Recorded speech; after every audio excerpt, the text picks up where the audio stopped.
Well, hello, it's good of you to join us again. And as I promised last time, we're looking at God's design for how we are to live as men and women. What role should we have as a man or as a woman? You know, today there's so much confusion around as to what it means to be male or female. And this is essentially because as a society we have rejected God's laws and replaced them with man's laws, which are more and more removed from God's ways, His commands. As Romans 1 verses 25 and 28 puts it, they exchanged the truth of God for a lie and worshipped and served created things rather than the Creator. Furthermore, since they did not think it worthwhile to retain the knowledge of God, He gave them over to a depraved mind, to do what ought not to be done. With man taking charge, we are now in a world that is getting worse and not better. And so we need to return to giving priority to God and to His Word if we are to reverse this steady and inevitable slide into darkness and despair. That starts when we can grasp who we are, why we are here, and what we have been put on this earth to do. It starts when we understand God's role for us, for men and for women.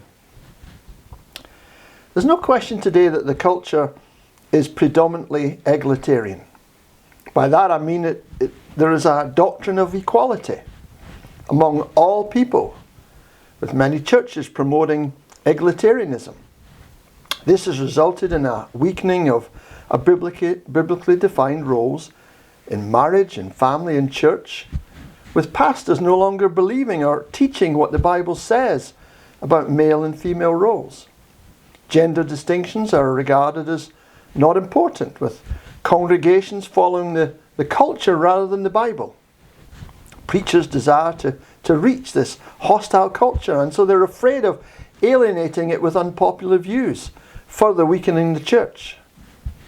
When spousal roles are blurred, this can only lead not only to marital failure, but also to gender confusion in our children. A fierce battle then has been waged today over male and female roles in family life. And yet it was not always like this. As George Alan Riekers commented, for thousands of years of Western culture, the overwhelming majority of people accepted and lived according to some basic distinctions between the roles of mothers and fathers, wives and husbands.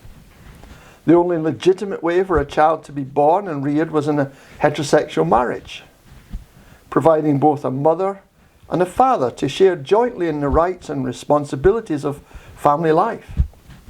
Unmarried motherhood was considered tragic for the child because of the absence of a supportive father, who should have a role in cooperatively ensuring a protective family environment for the child. And boys were reared differently from girls. Boys were dressed differently from girls. Boys were encouraged to identify with their fathers, and other men and girls were encouraged to identify with their mothers and other women. Not so today. Let's continue with this next time. Thank you.